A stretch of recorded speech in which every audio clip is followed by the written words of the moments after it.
Salut l'équipe, allez aujourd'hui je me dois de t'apporter un petit peu d'informations sur le clouage. Tu as 4 cloueurs différents, 4 familles différentes sur le marché aujourd'hui. Donc tu as dans un premier temps le cloueur à gaz. Quand on dit gaz, ça sous-entend la cartouche de gaz mais aussi la batterie. Tu as des cloueurs à gaz pour le bois, spécifiquement pour le bois et aussi spécifiquement fait pour le béton. Alors c'est beaucoup plus maniable qu'un pneumatique parce que tu n'as pas de tuyau derrière, il n'y a pas de compresseur. En revanche, c'est plus lourd.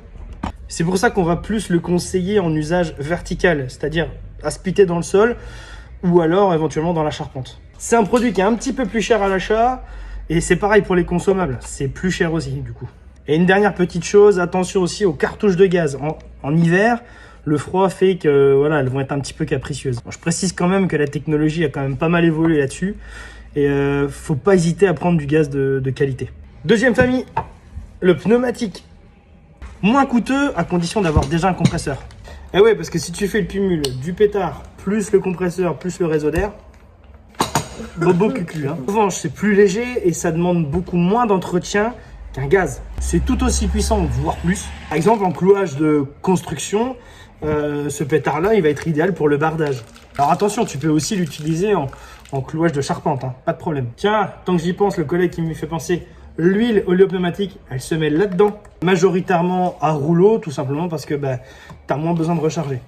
En pneumatique, tu as aussi les couleurs de finition, petits travaux, décoration, éventuellement fabrication de petits meubles. Et là, pour le coup, c'est plus un chargeur en bande. Ensuite, tu vas retrouver les couleurs à batterie, mais là, j'en ai pas pour te montrer. Style Senko, le F18. Et quand je dis à batterie, c'est uniquement à batterie, il n'y a pas de gaz dedans. Ni de compresseur d'ailleurs. Moins cher à l'achat, pas d'entretien, majoritairement à bande. Mais selon mon expérience personnelle, c'est beaucoup plus axé sur la finition.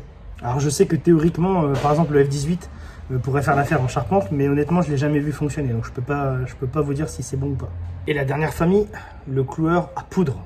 Là c'est très puissant, c'est assez puissant d'ailleurs pour que dans certains pays il faut un permis d'armes, un permis de port d'armes. Ça fait environ 300-350 joules et c'est un cloueur qui est spécifiquement fait pour la fixation de charpente métallique par exemple ou de béton très très dur. Quand tu commences à vouloir mettre de la grosse tôle sur une façade, il faut que tu traverses la tôle plus le béton derrière, tu as intérêt d'avoir une sacrée puissance. Et idem, la puissance va varier en fonction de la poudre que tu vas mettre. Il y a différentes couleurs. Et voilà, j'ai fait le tour. Si tu as des questions, c'est en commentaire. N'hésite pas à t'abonner. A plus.